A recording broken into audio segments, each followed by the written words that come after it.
Hi, good morning. Now I'm going to take a seminar on TT based case video on polyurethane loaded EN propolis for bone tissue engineering.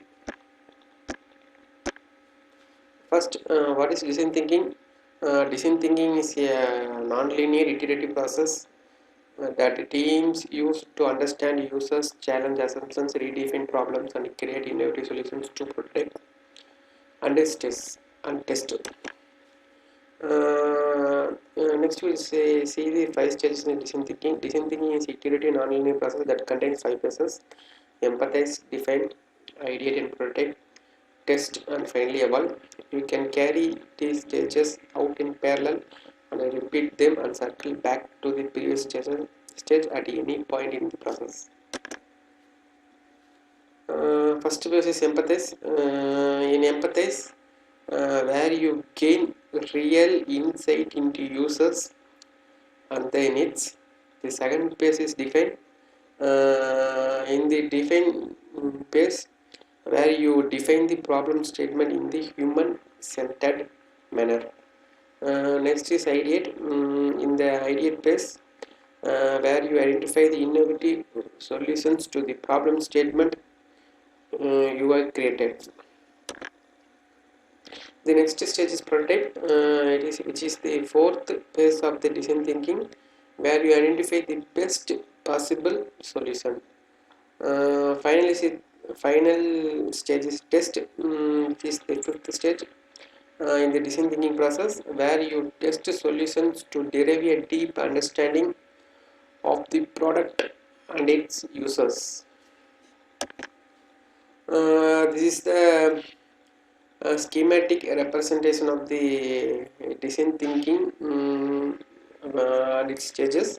It is a non-linear process in which the process will take place in the iterative process.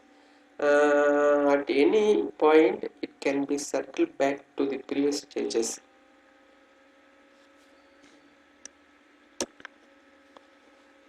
Next, we will solve our research in design thinking mode. Generally, this research was based on the development of the scaffolds for bone tissue engineering. The bone substitute used in the commercial market possess some disadvantages such as less antimicrobial behavior and a less cellular response.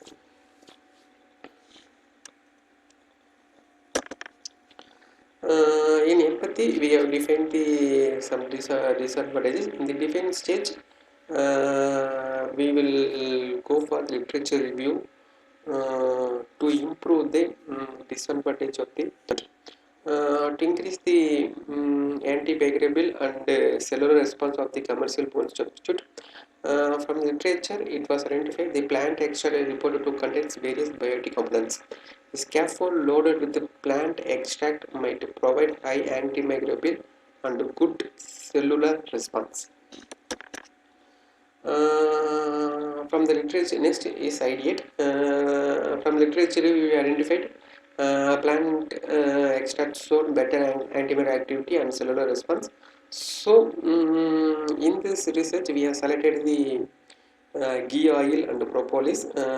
Ghee oil and propolis is derived from the plant extract, which is reported to possess various bioactive components are suitable for the bone tissue growth.